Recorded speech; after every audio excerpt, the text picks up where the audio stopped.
All right, let's dive into one of philosophy's greatest puzzles. Seriously, it's this paradox that pits an all-knowing God against our own free will. And this isn't a new problem, not by a long shot. We're talking about something first laid out over 1,500 years ago by a Roman philosopher named Boethius. So how in the world do you solve a problem like that, one that puts perfect knowledge against total freedom? Well, Boethius, writing from a prison cell of all places, he actually found a way out. And it all comes down to completely rethinking the one thing we all just assume we understand: time itself. So let's get right to the heart of it. Here's the question. If some all-knowing being already knows exactly what you're going to do tomorrow, next week, for the rest of your life, does your choice even matter? I mean, really. It kind of feels like your future's already written, doesn't it? And this is the exact dilemma that haunted Boethius as he was literally sitting in a prison cell waiting to be executed. And Boethius didn't pull any punches. He called it a hopeless conflict. Just think about that. On one side, you've got this idea of divine foreknowledge, a perfect, unchanging vision of everything that will ever happen. And on the other side, you've got our own deeply felt experience of making choices every single day. He looked at those two things and just saw no way to make them fit. For him, it was a fundamental, logical contradiction that was just tearing him apart. Okay, so why did he think it was so hopeless? Let's break down the logic here step by step, and you'll see how it feels like you're walking straight into a philosophical brick wall. The logic, at first glance, seems pretty solid, right? If God's foreknowledge is perfect, and by perfect we mean it cannot be wrong, then whatever God sees in the future isn't just a possibility. No, it's a certainty, it's locked in. If he knows you're going to turn left at the next corner, then you have to turn left. There's just no other path for you to take. And here's where it gets really unsettling. This goes way deeper than just your physical actions. Boethius realized that an all-knowing being wouldn't just know what you do. They'd know your plans, your secret desires, the thoughts you never ever share with anyone. And if even your innermost wishes are already known and set in stone, well then that feeling you have of making a spontaneous, free choice, it's really just an elaborate illusion. So if we just accept that conclusion, that, okay, we have no real freedom, what happens next? Well, the consequences are, frankly, catastrophic. Boethius argues that the entire structure of human society, of morality itself, would just completely fall apart. I mean, think about it for a second. If a person's actions are basically forced by predetermination, how can you possibly praise them for doing something good or punish them for doing something bad? They didn't actually choose to do it. The whole idea of justice becomes a total sham. The concepts of virtue and vice, good and evil, they become totally meaningless. The entire foundation of how we live, which is built on choice and consequence, it just crumbles into dust. But for Boethius, the absolute worst part, the most devastating consequence, was spiritual.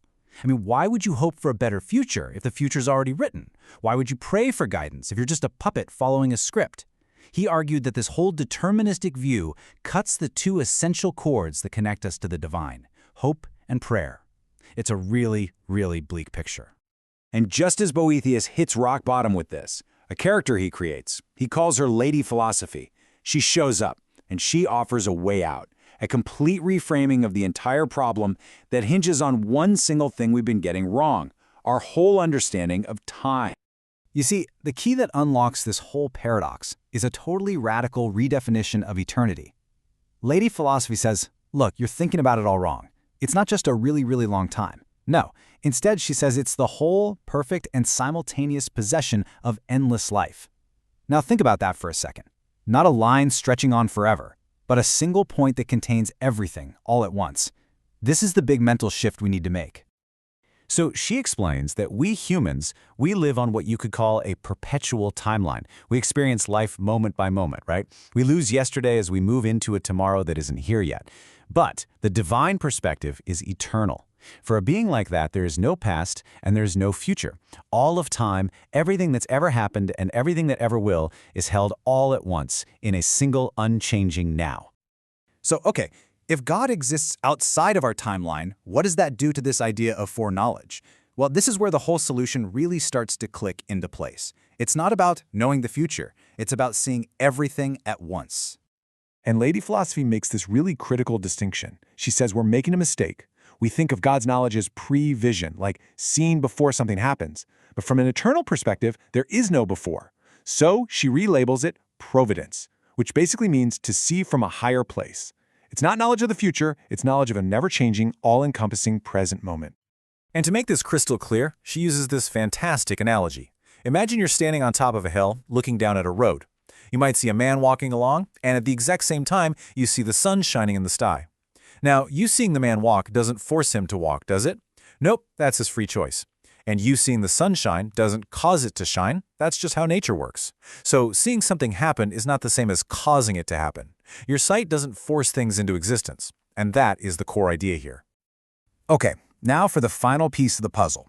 Lady philosophy breaks down two different kinds of necessity. First, you've got simple necessity. This is something that's just true by its very nature, like all humans are mortal. It just is. But then there's conditional necessity. This is something that's only true if a certain condition is met. The classic example is this. If you know that someone is walking, then it is necessarily true that they are, in that moment, walking. But that necessity only exists because of the condition, the if you know part. Your knowing it doesn't force them to take a single step. They chose to walk all on their own. All right, let's put all these pieces together and see the final, pretty elegant solution to this 1,500-year-old paradox. So, from that eternal vantage point, God sees all our future free will choices as if they are happening in the present moment. And because he sees them, they are conditionally necessary, meaning it's necessary that they're happening if he's seeing them.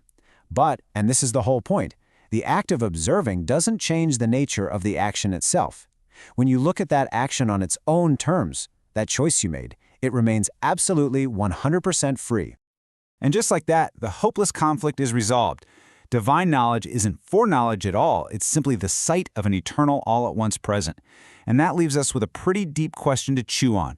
If you could see your own life, your past, your present, and your future all as a single moment, how would that change the very next choice you're about to make?